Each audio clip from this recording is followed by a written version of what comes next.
Hi, my name is Josh Swamidas, and I'm here with John Inazu, Professor John Inazu from the Washington University in St. Louis Law School, who wrote a book called Uncommon Ground, and another one called Confident Pluralism that are really important. He talks about key virtues of humility, tolerance, and what's the last one? Patient. Patience. And he defines them in an important way, and I'm really glad to have John here for a couple reasons. First of all, he is a widely and highly regarded First Amendment lawyer who's done really solid work on the First Amendment, which is a really key point of cultural controversy. Secondly, I've gotten to know him a lot through my work with the Carver Project here at St. Louis, which is a group of faculty engaging society and the church. And also, we've just become friends too over the years, and so I got to say too, in our friendship, he's had a pretty big impact on me. There's a couple books that he's encouraged me to read. Actually, three books I'd say that he's encouraged me to read that have had a real deep impact on my thinking. One of them was his own book, Confident Pluralism, which is what I want to talk to you about today, John. But before we get started, can you just introduce everyone a little bit to who you are and what you do?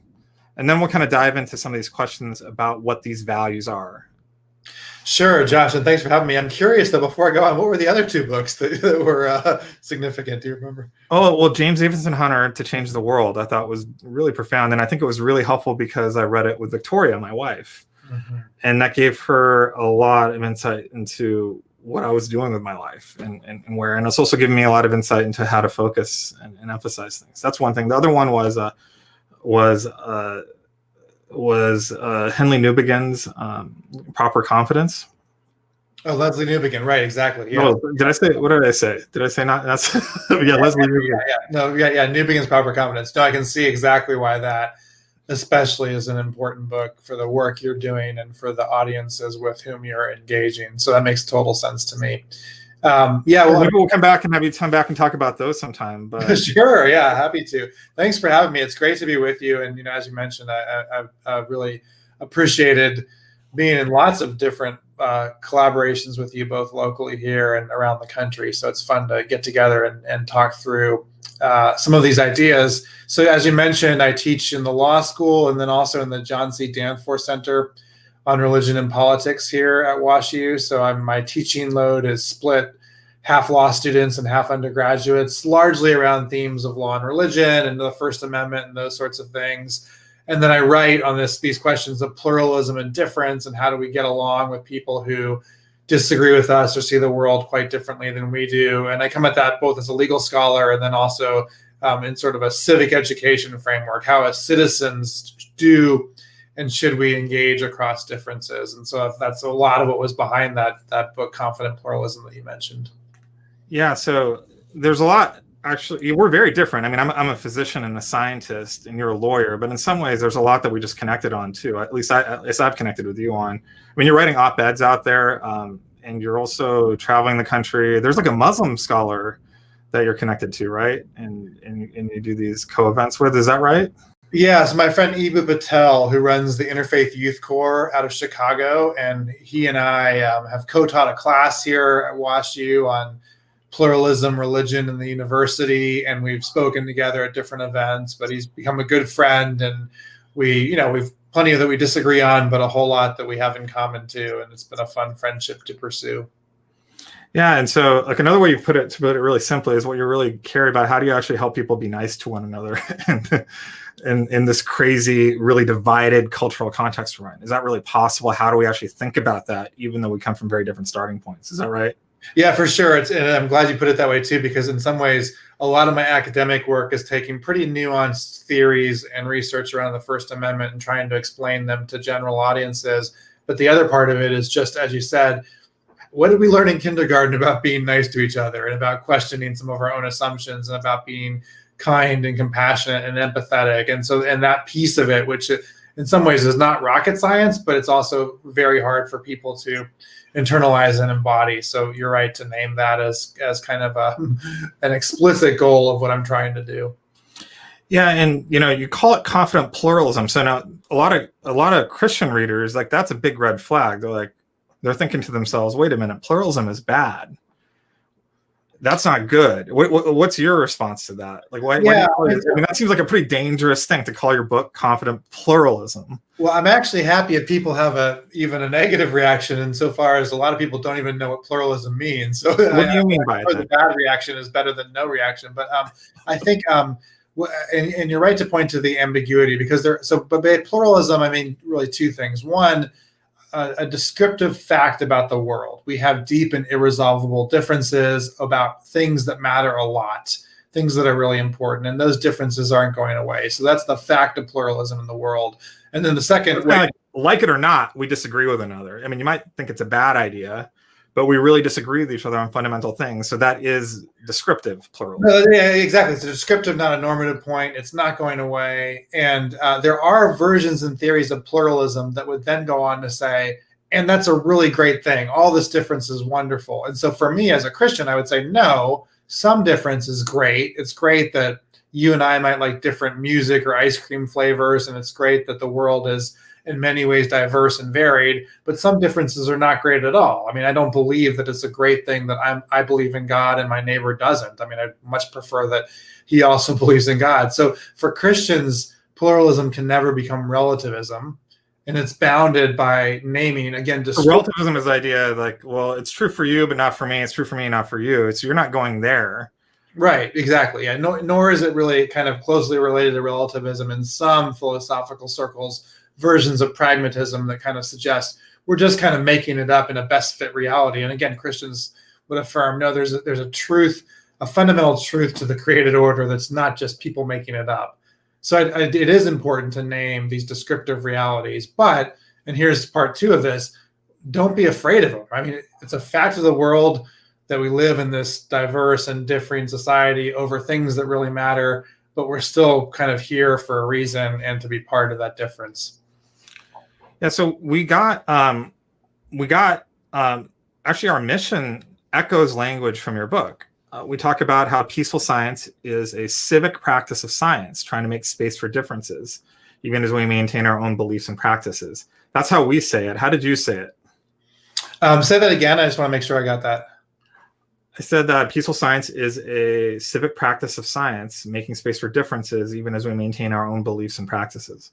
Yeah, so I mean, I love it, and I'm really grateful that my work was helpful in framing part of that for you. I do think, though, that I love the way that you said you describe science itself as a civic practice for a couple of reasons. One, science, like any tradition, is an ongoing practice. It's an argumentative practice of experts and practitioners and members of a community who are constantly negotiating with one another about both the values of the practice, what does it mean to be a good scientist, and where that practice points toward truth and authority and those sorts of things. And it's a conversation that's never finished, which is why to name it as a practice in the ongoing sense of the word is, I think, incredibly important. And then to say that it's a civic practice, to say, and one of the values we're committed to is doing this in a framework of a kind of civility that doesn't ignore disagreement and doesn't. Well, I would say civic also means like engage with society too. It's not merely in our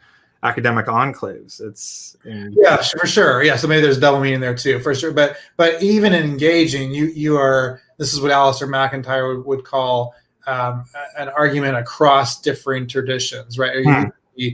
You are moving from a community of practitioners and then working to translate some of that insight and some of that knowledge to a different community. And hopefully for all of us, that translation is possible, but it also means that you've got to keep working on it because the translation is never fully done. Yeah, I think that's exactly right. So making space for differences, that's your language too. Why would we make space for differences for people we just know are wrong or maybe even dangerous? Why would we make space for those differences? Yeah, I mean, so a couple of things here. One, we're not going to make complete space for all difference. So there's no such thing as a fully pluralistic society or conversation.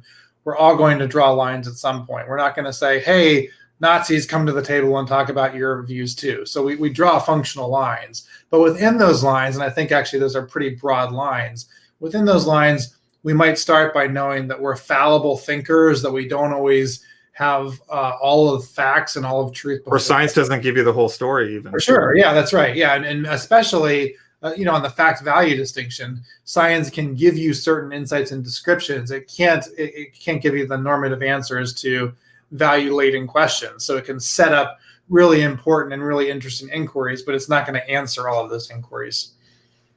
Yeah, though I'm not entirely sure if we can really cleanly separate facts and values, but I get your point. There's like certain questions that science can really give us traction on.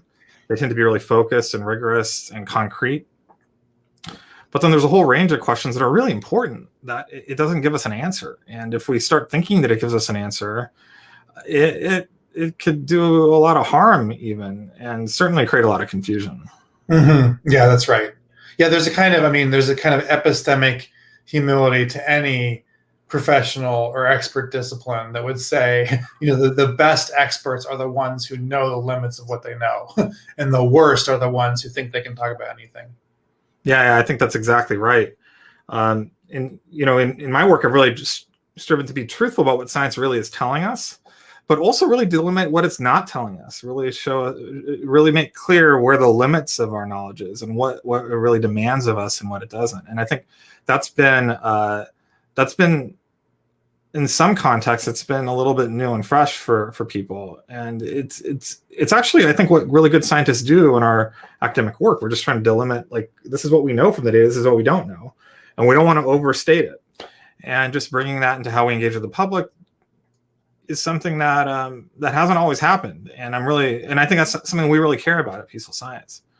Yeah, and I'm glad to hear that too, because the public engagement is, one, so important, and two, so difficult, because translating, especially from expertise, is not a skill or a practice that everyone can do easily. And to do it with the kind of care for your audience, knowing what they know, knowing what they don't know, becomes incredibly important, because otherwise you could have the best insight in the world, but if you can't explain it or situate it effectively for your audience, then it's just, left with you.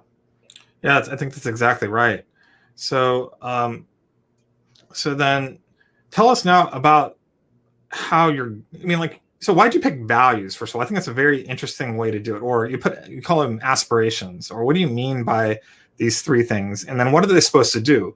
It sounds like they're supposed to give us confidence or give us a way to think through this, or what exactly is going on here?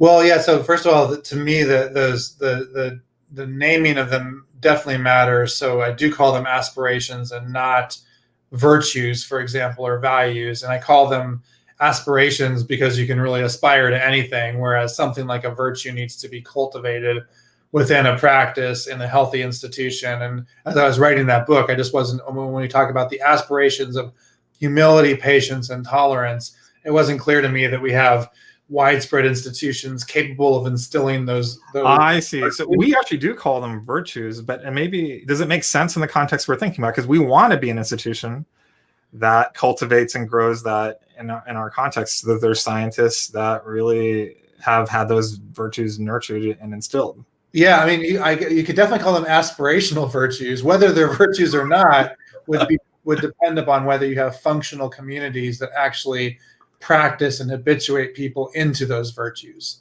right? And if you do, then I think to name them as virtues is useful and important. But at a minimum, you can talk about aspirational virtues. Well, we aspire to those virtues. Yeah. Anyway, have your cake and eat it too. That's right. All right. So and you picked three of them. They're important to me, but every now and then I forget one as I'm kind of rattling them off. Let's see if we got it straight. It's I think it's humility, tolerance, and patience. Right. Yep. You got them. So let's start with humility. You don't mean humility in the way how people typically use that. The way how I remember it is you say that to be humble is to just understand that even if you're right, you're not going to be able to convince someone that you're certain is wrong. You're not going to be able to convince all of them, or any of them even, that they're wrong too, and to change their mind over to your point of view. So it seems to be a part of this is accepting that even as you engage with people, we're still going to come away with big differences. Is that a good way to put the humility? Yeah, I mean, there are really two parts to it. So one, in a more traditional sense, would be humility that recognizes your own epistemic limits, that you don't fully know all truth, that you're also susceptible to error. So, a kind of modesty about what you know in an evolving basis. But the other piece of this, which is what you were pointing to, is recognition. And again, it's an epistemic recognition and limit that because of the way that different people are raised and culturated and other factors of life, even communicating words about your views might not be able to persuade someone else about those views, because they might just be coming from a completely different construct or background that doesn't even have the capacity to follow the same sense of logic that you're conveying. And it's not a matter of right or wrong at that point, as much as a matter of an inability to communicate through the same language and logic. Or persuade, even. Maybe they do understand, but just disagree, right? Yeah, persuasion would be like the next best case. But at some level, yeah, for sure persuasion, but at some point, maybe even communication. We've all encountered people where you're giving them the description of what you care about, and they're saying, like, I don't even understand what you're saying, right? I can't, like, why would you possibly care about that tree? It doesn't make any sense. So we encounter those in life. And then I think what humility tries to say is recognize that the inability to persuade, and sometimes the inability to communicate, sometimes, not always, but sometimes manifests from people being formed in very different environments. So why did you choose to situate humility on that frame of like our inability to change everyone to be like us, rather than the limits of maybe we're wrong about something? Why did you focus on humility in that way? Sure. Well, I mean, I wanted both in there, and so I want to claim both pieces of humility there. But in interpersonal relationships and dialogue and learning from one another, which is a huge part of what I'm advocating, that kind of posture can level set expectations. I mean, I think there was, especially in some, I'm thinking especially in kind of 1990s Christian apologetics, there was a sense of, if you could just get the right argument down, the right 3 points or 5 points or 7 points, you could walk into a room and persuade someone of why your claim to the truth of Christianity was infallibly correct, right? And there was a mode of engagement that suggested this is how you talk to people and persuade them. And that kind of propositional argumentation, it's not clear to me it ever worked in the 90s. It certainly doesn't have a lot of sway today. And so what does it mean, instead of entering a conversation with a propositional argument in mind, entering a conversation with a relationship in mind, and trying to figure out how in the context of our relationship can we connect and communicate with one another in an effort to persuade, not in an effort to preach necessarily. Well, it seems that it might be a little bit absurd to think that we're trying to engage to persuade people, while at the same time believing that we can't persuade them. Maybe a better way to think about it, for us, the way I think about it at least, is that we really want to engage with people in order to understand them, whether or not it persuades them. But it also seems that this really short circuits a lazy sort of thinking that we might have about people who are different, to think that the solution is that they just need to agree with us. Yes, for sure. Well, and related to this is the idea that we might enter into even conversations over hard issues where we have massive disagreements with the expectation that we are going to learn something from the person to whom we're speaking. It's not just all about us conveying our point of view, but it's, again, in a dialogical, relational conversation, what do I have to learn from the other person, and how might that both enhance my understanding of that point of view, but also strengthen my own understanding of my own viewpoints. And this is actually one way that the law becomes really helpful here. I mean, this is when I'm teaching law students, this is what we do, right? Learn. Good lawyers know the other side of the argument really well and can make it in its most charitable form. And that's how you win cases, is knowing the best version of the other argument. Yeah. So I think that I think the big issue for a lot of scientists or people who care about science is that, there are certainly false scientific statements being made. Science doesn't give us a whole story, but there's also certain things that we can say, well, maybe it's not the whole story, but you can't say that. That's just not true. And yet we'll run into people who are very, very stubborn, or at least it feels that way to us. And so what do we do with that? Well, I think you've raised one of the most pressing questions for our society today. I mean, and if I were to reframe it, I would say, how do we meaningfully guard the line between fact and opinion? So, what's the difference between maybe an empirically provable or groundable fact and one that relies more heavily on some kind of faith claim, whether a religious faith or otherwise? But I mean, the difference between saying, I believe the sun will rise tomorrow, I believe that Jesus is Lord, I believe that masks inhibit the spread of viruses, I believe that gravity means that certain items fall. I mean, so you can go along a spectrum of claims of fact, but if it can't be that all of them are up for grabs. It can't be that we have differences of opinion over basic scientific facts. And yet today in our public discourse, especially on social media, that seems to be where we're headed. And if we entirely collapse the distinction between fact and opinion, we're in a lot of trouble, right? And this relates kind of to where, your work or others who have legitimate claims to expertise and authority. It's really important that we figure out ways to establish what authority and expertise mean and why those are different than what your friend might put on Twitter, for example, right? Or your grandma or whatever. And how it's also something more trustworthy than merely an appeal to authority, which it can often feel like to people, and like an unfair claim to authority. Yeah, I think that's an issue. We're working through that. I think it's one of those issues where I think that we really should say where we disagree and where we think a person just doesn't know or is saying incorrectly what we see from our expertise as scientists, even though science is very contested and we get accused of having faith claims as we do this. We need to be truthful about that in society, and to do it as kindly as we can, and understanding that people are still going to walk away, but we need to be those trustworthy people in society is kind of how I think about it. But it's really hard to do that. Yeah, I think with the way you said it is exactly right. And this pandemic is such a great illustration of the challenges here, because so many of these issues are at the intersection of science and public health and pure policy and to some extent law. And when you have the experts veering out of their lanes and overclaiming about the implications or the constraints of their views, you really, like, as we're trying to manage this virus, you have to have all three in play. No one is going to give you the answer of what to do, either from public health science, from policy, or from law. And unless we're all talking to each other and all recognizing the limits of our own expertise and understanding, we're in for a real tough ride, I think. Yeah, I think it's also particularly hard in America right now. I don't know. I mean, I don't know how it is in other countries, but in America, because everything adopts like a political/power frame first.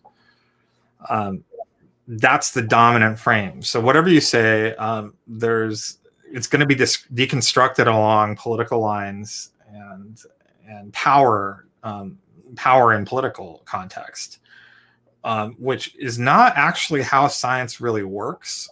Not to say that there isn't power dynamics and there isn't politics that comes to have a say, but scientists in general are fairly ferocious in protecting science from those types of things when they see it, and that's part of our norms. And not that we're perfect in it.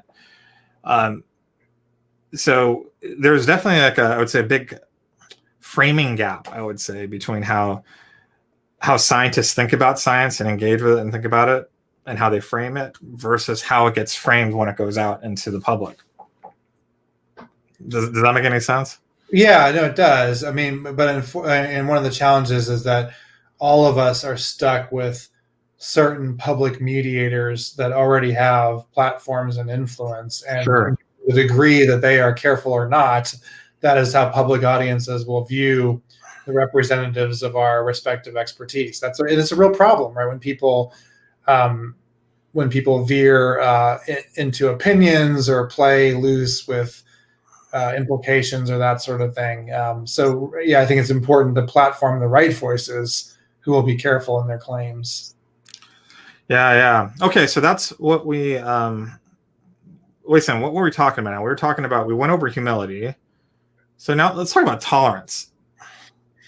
Yeah, tolerance What do you mean by tolerance exactly? So yeah, it's a word that and I spent a lot of time in public speaking, sort of trying to define what it's not. So let me start there. In our kind of higher ed world, the world that you and I occupy, Josh, a lot of times tolerance is interpreted to mean full acceptance of another belief or idea. I mean, An so endorsement or celebration of it. yeah, right. Like the celebrate diversity thing, the view that you only tolerate me if you accept as good and true for me everything I want to do and believe. And that's actually, at the end of the day, just a philosophically impossible definition of tolerance. None of us tolerate everything. We all have views that we find abhorrent or beyond the pale or evil.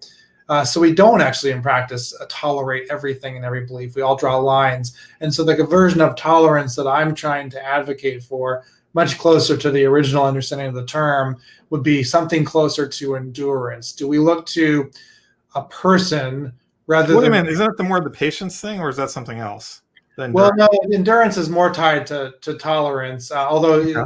certainly you're right to point to a relationship to patience. Well, right, the word, yeah, but think of endurance as a contrast to this faux tolerance that says full embrace and a claim of and celebration of whatever you want to believe. That's actually not how we live in the world. But if we can modulate our expectations and think about the human being who's sitting across from me, and how do I see that person as a human being, not necessarily legitimating, agreeing with, or even liking some of the viewpoints that person holds or some of the activities in which she engages, but recognizing the shared humanity, then what can we do? How can we endure together in the same shared political space? And then where can we find common ground? That's a version of tolerance that I think is rightly oriented toward how we actually are in the world. So then that's a very, I'd say the way you framed it is a very humanizing sort of approach. Yeah, I hope so. Right. I mean, this goes back to what we were saying earlier too, that I hope it's the case that every person we encounter in the world, we can see and identify with that human element. We might not like them at the end of the day. We might not agree with their ideas, but we recognize there's a lot we have in common. And at the end of the day, maybe more in common than we have different, even though those differences really matter and they're going to constrain our ability to connect in kind of a holistic way. But we all eat food. We all need air to breathe. Right now, we're all confined by this pandemic. I mean, we can go on and on about the things that we share and experience in common.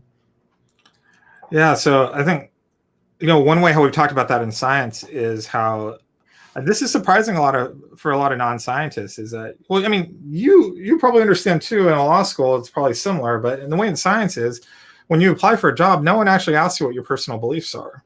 They don't ask how old you think the earth is. They don't ask, if you affirm evolution, even if you're applying in a biology department. It's not that those things are assumed. It's just that we don't care what you personally believe. What we care about is your professional contributions. And if you give solid professional contributions, you'll do well in science. Whatever it is your personal beliefs are. We're not really on witch hunts to try and find people that disagree with the consensus. And in fact, science ends up really rewarding people who are outside the consensus that end up being right. So, really top places, they might even give you a bit of favoritism if they can kind of sense that you're not really fully aligned with everything. Mm-hmm. That's a bit surprising for people. So, do you know what I'm talking about with all that? Yeah, for sure. But I think the predicate there is what you were mentioning earlier about the idea of a civic practice, so that yes to everything you said, but you've got to be really good at your craft, right? And you've got to have an expertise and a skill set that demonstrates your competence. And that's where the shared agreement is. I think it's less about... Yeah, and I think this is something also where I think people miss. A lot of the narrative, especially in the church, is that the reason why intelligent design has failed, the reason why young earth creationism has failed, isn't because there's a problem with the science. It's all very good science. It's because they're all very biased against us. They don't like the conclusion. And I've actually found it to be the opposite. Well, there certainly can be prejudice against those conclusions. The real issue is with the quality, not the conclusions, but the quality of the science and what's being said. And even what some people would say hasn't been truthful. I mean, whether that's the case or not, I don't want to get into, but I think one way I experience it directly is with my book when I talked about the de novo creation of Adam and Eve, which is one of those ideas which is considered a creationist idea that there's a lot of prejudice against. Yet it was deeply respected amongst my colleagues because they had a deep appreciation for the quality of science I brought to bear on that question. And I didn't overstate the evidence one way or another. And they look at it and they say it's good science to the point that they even adopt what I'm saying as correct. And that's surprising for a lot of people. I didn't know that until I actually became a scientist, that's how it worked. Right. Well, part of what I think allows your professional colleagues to do that is that the best scientists, like the best experts and practitioners in any field, know the limits of what they can claim and what they can get, right? And that then lets them embrace ambiguity outside of those limits. And it's super helpful to be able to do that. And I think it's also important for students and parents to know too that it's not that science is anti-Christian. I mean, Christians just need to have a better way of engaging with science that actually has higher rigor, higher honesty, and we don't always have to agree with the conclusions of scientists, but we just need to know that it's okay if they disagree with us. They're actually going to be okay with us if we disagree with them. There's that type of tolerance that we can have for one another about our personal beliefs and still do good science together if it really is good science. Yeah, but that predicate is so important. And this is, our mutual friend John Hendricks talks about this as an artist in a similar way, that we don't want to talk about the Christian artist who does kind of a Christian version of art. We want to talk about the artist who's a Christian who does really good art or who makes really good art, right? And the scientist who's a Christian who knows science really well, or the lawyer who knows the law really well. And I think there in some pockets of Christianity, there is this sense in which you've got to replicate an entire discipline or area of inquiry and make it a Christianized version. And that usually doesn't work because you're not allowing yourself to be folded into the very best and skills and values and expertise of the craft. Yeah, I think John Hendricks is a great example too. So to give a little context, he's an artist. He's the chair of one of the divisions of the design school here at WashU. It's one of the top ones in the country. He's part of the Carver Project and leadership there too. That's how I know him and you knew him from before that, John. But he wrote he's an artist and he illustrated a really beautiful book on Jesus called The Miracle Man. And what John's saying here, I think, about being a really good artist is really critical. And not just a Christian version of art. He's also writing a book about Jesus as he does this, which is a weird thing. How do you make sense of that? Yeah, I mean, when you, it's interesting. I used to work with a ministry called Young Life, and one of Young Life's mottos was "earn the right to be heard." Right, meaning don't just step into a room and start talking, but earn the credibility to deliver a message. And when, for someone like John Hendricks, when you get really good at art and when the art community recognizes your brilliance and your capacity and your creativity, then you've got margins to say things and do things. And I think in the same way, but earning the right to be heard and having. Yeah, that's a big part of it. But also I would add too, his book is beautiful art in its own right. Right. No, that's the point. It wasn't done in this hokey. Exactly, right. And because he was trained and educated and learned within a guild and a craft, and he wasn't afraid to jump into that. Yeah, so I think that's really great. And I just think it's important to understand that I think that in society, at least in America right now, and especially in academia, there is tolerance for even Christians and people who don't agree with the mainstream consensus in science. But it does come with these sorts of markers of like actually being a good scientist and actually doing it with rigor and honesty. That's important too. All right, so let's talk about this last value here, which is patience, which is another one which you mean in a very peculiar sort of way. Explain what you mean by that. Yeah, I mean, I don't know if it's all that peculiar. I just mean that patience within the context of relationship should be oriented toward listening for understanding with the goal of empathy, not necessarily agreement. And it means, I especially on contested hard issues, I always find it's a lot easier to talk through something in a series of conversations than in a one-off conversation. And patience means hanging in there for the follow-on conversation. Or it means investing in a kind of relationship rather than a talking point or a social media battle or something like that. Yeah, and I've observed that in you too, John. I think you really live that one out. What I like about it is I think it really pairs well with tolerance, because one, I guess, way to think about tolerance is that I'm okay with you being different, you disagreeing with me. I just don't want to deal with it on that. Let's just talk about the stuff we agree on. Patience kind of has this element of that. Well, I disagree with you, and it's important, but on some level, maybe because we just share the same space against our will or whatever, or maybe because we actually want to care about each other, even if we don't yet, we actually want to engage and work through some of those differences and actually talk and be able to engage to understand one another, and also, I guess, the recognition that that's going to take time. It's not going to be something that happens immediately. It's going to take, multiple conversations, as you put it, maybe stretched over even years or longer, right? Exactly. That's right.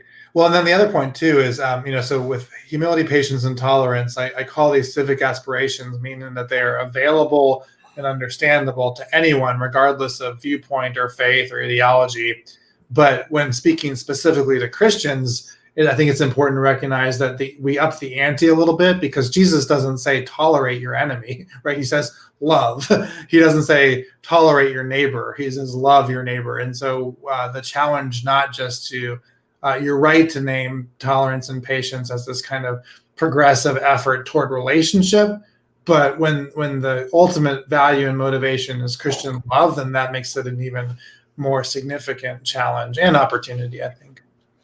Yeah, one of the things that's really surprising about peaceful science for a lot of people, and it was something I had a very hard time navigating through, and in a lot of ways your books really helped me too in getting a language to explain it, was the fact that I'm very distinctly Christian in what I do, in a way that might even make some people uncomfortable. Yet I'm surrounded by atheists. Like if you hang out with peaceful science, you'll find out that there's tons of atheists there, and I get along with atheists. I have really good friends that are atheists of all sorts. And visibly one of the more well-known ones is Nathan Lentz.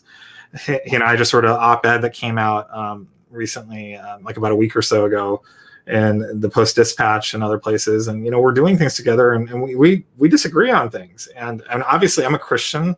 I believe that God exists. They're atheists. They don't believe he exists. Yet somehow we're friends, we're getting along, and we're having real complex discussions about stuff that are often controversial. And I think that's confusing for people to see that and not sure what to make of it. Is this a good thing, or is it a bad thing, or how can people make sense of it? Well, I mean, what they're confused by is just friendship, right? I mean, friendship means finding common ground across, sometimes in spite of differences. Why is that confusing for people, though?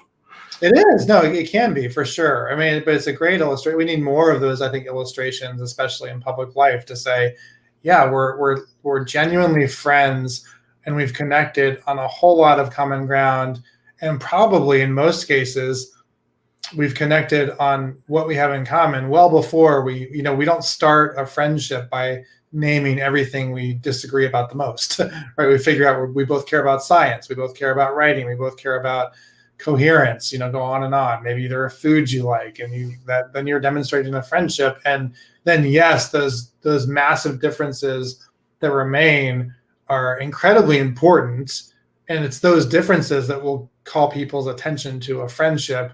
But it doesn't diminish the authenticity of the underlying friendship. Yeah, there's as we kind of think about this, there's a really great book that, once again, I think it's a really good book. It's by Randall Rouser, and I think the title in and of itself was so strong. I actually quoted it directly. It's like, "Is the atheist our neighbor?" Yeah.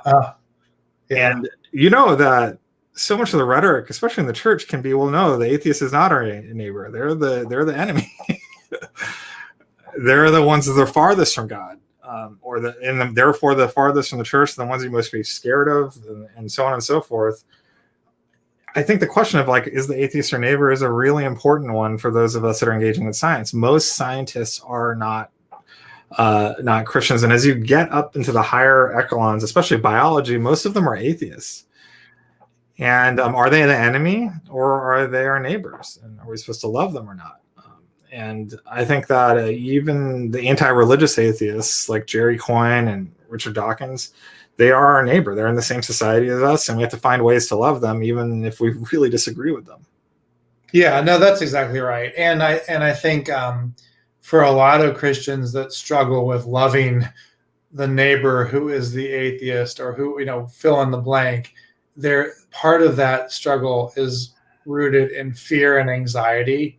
Right? It's, what's this person going to do to me? How is this person going to challenge or upset my own views? And this, now back to the idea of confident pluralism, this brings in the confident piece, that, right, as Christians who affirm certain truths, if we're going to frame our lives around them, we might as well be confident about them.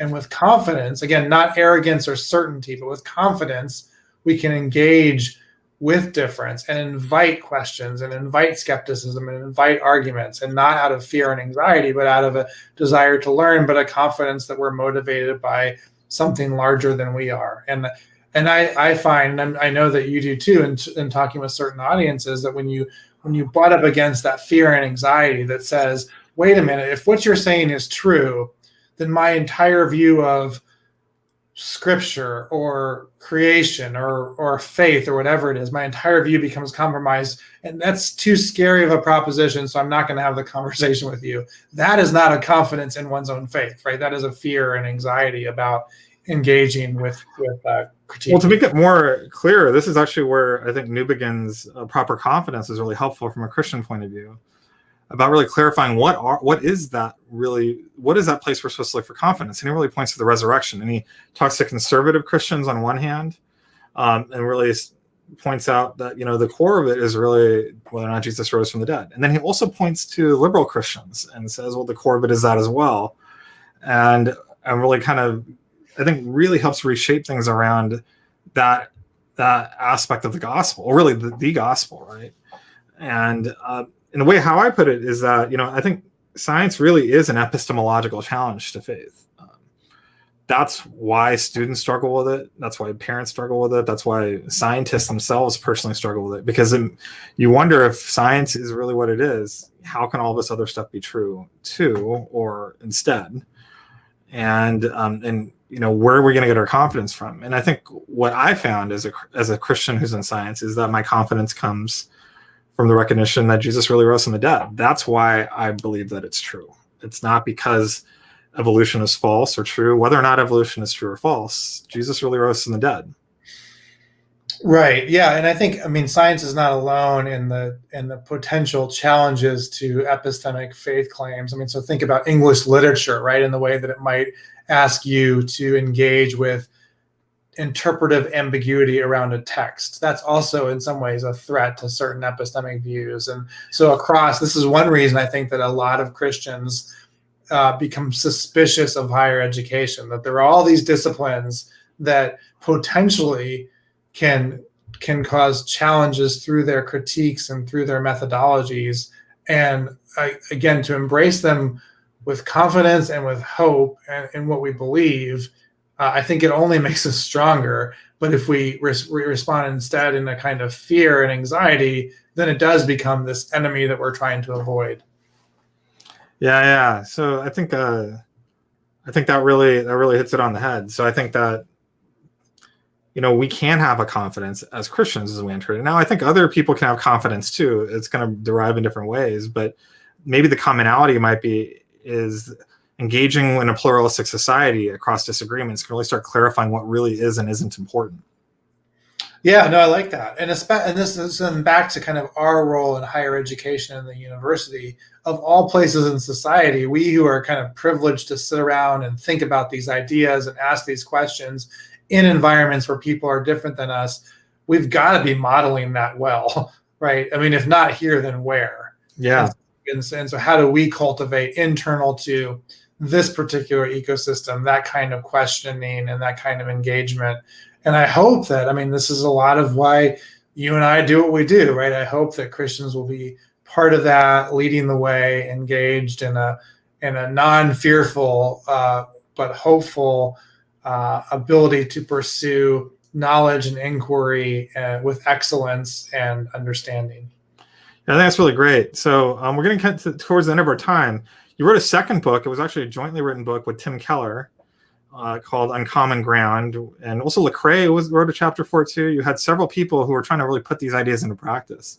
Can you tell us what some of the best stories were for how people were making sense of these ideas, either before engaging with you and saying, oh, that's a good way to describe what I've been trying to do, or encountering it and saying, oh, I'm putting that into practice and that actually really makes sense of this situation. Can you give some examples of that? Yeah, when Tim and I kind of hatched up this book, we thought, in Tim's words, he would say this is kind of making the argument for confident pluralism in expressly Christian language for Christians. And we wanted to do that around story and narrative. So we found 10 friends to write with us, and having them model that through their own lives and through their own engagement with their specific expertise and discipline. So my friend Warren Kinghorn, who's a psychiatrist and a theologian, who writes a chapter on medicine in medical school and learning across difference in medical training about challenges of racism and other structurally embedded practices. Or Sarah Groves, the singer-songwriter, who talks about how it is that her unique giftedness and vantage as a writer, reflecting on the things she sees in creation, can help her navigate some of these differences as well. So for me, it was really fun to see these people way outside of my own expertise and my own disciplinary lane, who are modeling that kind of engagement across difference in their own ways and their own skills. Did you have any scientists in the book? I'm trying to think of who qualifies as a scientist. Maybe just the MD. Yeah, I'll tell you that cutting it down to 12 pages and 12 stories was an incredibly difficult lift. So we had a long list of people we wanted to include. Yeah, I would say that I think science is an important part of society. I think one thing that there's an opportunity for is to find ways how to take some of the ideas really put forward there, kind of work out how it engages with issues with scientific concerns, things like the pandemic, things like sure, yeah, and also the scientific dimensions of other topics like race. So, but that's in the end what we're doing at Peaceful Science. So maybe it's okay. Yeah, no, I'm delighted that other people are taking up the work in other lanes. It is funny though. One of the critiques I often hear of Uncommon Ground is, why didn't you include X in the book? Right? We were limited by the number of pages, but yes, no, you're right. And hopefully, actually, to the more serious point, I do hope that the model of Uncommon Ground will encourage others in their own vocational lanes, their own areas of expertise, their own engagement across difference, to figure out what does this mean in your specific context, and how can you add to the collective narrative that is, I think, incredibly important for Christians in all vocational lanes to be thinking about right now. Yeah. So I think that's really great. And I really recommend both books, including some of the other books we've talked about as we've been talking about this. I do kind of think we should probably have you back at some time to talk about some of those too. But before we go, can you tell people how to, you're a scholar who's in society, you're doing a lot of stuff. That's really good. How can people follow you if they want to get to know you? Yeah, so most of my stuff is on my website, which is jinazu.com, inazu.com. And then I'm on Twitter. I'm thinking of what is my Twitter thing? At John Inazu, I think it is. That's my only social media. But anyway. Carver Project. There's also the Carver Project. Yeah, and the Carver Project. Thank you, Josh. At carverstl.org. Check it out. See what we're up to, how we're engaging with, how Josh and I and our colleagues here at WashU and around the country are trying to, in some ways, model everything we're talking about, right, in our unique institutional context of higher ed. Yeah, and if you care about these values and you want to support them, one way to do that is by becoming one of our patrons. We have really modest needs, so even if it's just $1, $5, or $10, that really goes a long way per month. So consider doing that and subscribe to the channel. And it's really nice to have you all. So thanks a lot, John. Let's see if we can say those values again. It was humility, tolerance, and patience. There you go. Yeah. Thanks a lot. Thanks for having me. It's been great to talk to you.